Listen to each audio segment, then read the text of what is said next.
All right, let's dive into one of the strangest, most fascinating stories from the history books. Seriously, it's an event that was actually recorded by respected historians way back in the 12th century, but it sounds way more like a fairy tale than something that really happened.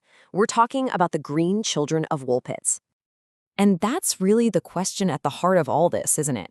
Could a fairy tale actually be real? Because when you hear the details of this story, you really have to wonder, did the line between our world and somewhere else just get a little blurry for a moment?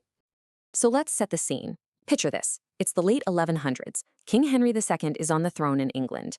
We're in a tiny, quiet village called Woolpit, out in Suffolk. It's harvest time, so everyone's out in the fields, working near these old ditches that were dug to trap wolves. Just a totally normal, boring day, until it suddenly wasn't. Because out of one of these wolf pits, the farm workers find something completely impossible. It's not an animal. It's two small children, a boy and a girl, just huddled together, looking absolutely terrified. And there was something deeply, profoundly weird about them. I mean, you have to try and imagine what the villagers were seeing. Their skin wasn't just pale or sickly. The chronicles say it was a distinct, vivid green. The clothes they were wearing were made from some kind of fabric nobody had ever seen before, and they were speaking a language that sounded like nothing on earth. They were just completely and utterly terrified. So the villagers take them to the home of a local knight, and they try to give them food, bread, meat, anything. But the kids refused to eat. For days, they wouldn't touch a thing. Then someone brought in some freshly picked broad beans from the garden, and the children just lit up. They grabbed them and started devouring them raw. And for the longest time, that was it. That was the only thing they would eat. Now, the two children ended up on very different paths. The boy, he was the younger one, never really came around. He stayed sad and withdrawn, and pretty soon he got sick and passed away. But the girl, she was a survivor. She started to adapt. She eventually started eating other foods. She learned how to speak English, and get this, the green color of her skin slowly faded away until she looked just like everyone else. And of course, once she could speak, she had a story to tell. And this is where the story goes from just being strange to being truly out of this world. When they asked her where she and her brother came from, this is what she told them. A land where it was never day, never night, always twilight. She even gave it a name, St. Martin's Land. She described it as this incredible place, an entire world, underground, where the sun never really came up. And everyone there, all the people, they were green, just like she and her brother had been. A whole world, living in a permanent, beautiful twilight. So, how did they get to Woolpit? Well, she said that one day they were out looking after their father's cattle when they heard this amazing sound, like loud chiming bells. They were so fascinated by it that they followed the sound into a cave. They walked and walked through the darkness, and the next thing they knew, bam, they stumbled out into blinding sunlight, right into that wolf pit, completely stunned by our bright, loud world. Okay, that's an absolutely incredible story, right? But you know how it is. For every unbelievable tale, there are people trying to find a more logical, more down-to-earth explanation.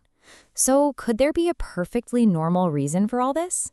Let's put on our skeptic hats and check out the theories. First things first, the green skin. Well, believe it or not, there's a real medical condition called chlorosis, nicknamed the green sickness. It's basically a really severe type of anemia caused by extreme malnutrition. And a major symptom? Yep, it can literally give a person's skin a greenish tint. And here's the kicker. Once you fix the diet and get proper nutrition, the color fades away. Sound familiar? That's exactly what happened with the girl. All right, so maybe the green skin has a scientific answer. But what about the rest of it? The weird language, the story about a world underground?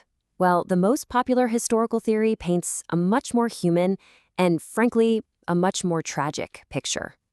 This theory suggests that children weren't from another dimension at all. They were the children of Flemish immigrants who were being persecuted in England back then. The idea is that their parents were killed and these two little kids ran away and got lost, maybe wandering for days in the nearby forests and mines.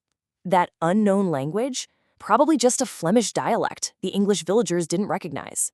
And St. Martin's Land, the world of twilight? Not a magical place, but a traumatized child's jumbled memory of being lost, starving, and terrified in the darkness of an old mine. So when you lay it all out like this, the logical explanation actually seems to fit pretty well, doesn't it? Green skin? That's chlorosis, caused by malnutrition. The strange language? A Flemish dialect. Weird clothes? Just Flemish clothing. The land of twilight? A confused memory of being lost in a dark mine. It's like every piece of the puzzle has a place. And yet, as neat and tidy as all that sounds, there are a couple of really nagging details that just don't quite fit. The kind of little specific things that make you go, wait a minute. For starters, the beans.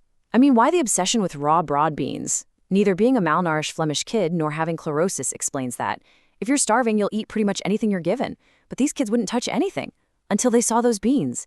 It's such a specific, bizarre detail, and the logical theories just have no answer for it. And then there's the sound of the bells. Remember, the girl's story didn't just start with them being lost in the dark. It started with a sound, a loud, captivating ringing that drew them into that cavern in the first place. Where does that detail fit into the theory about two lost orphans? It doesn't, really. So what are we left with? Who were the Green Children? Were they just two very sick, very traumatized orphans, a sad little footnote in history?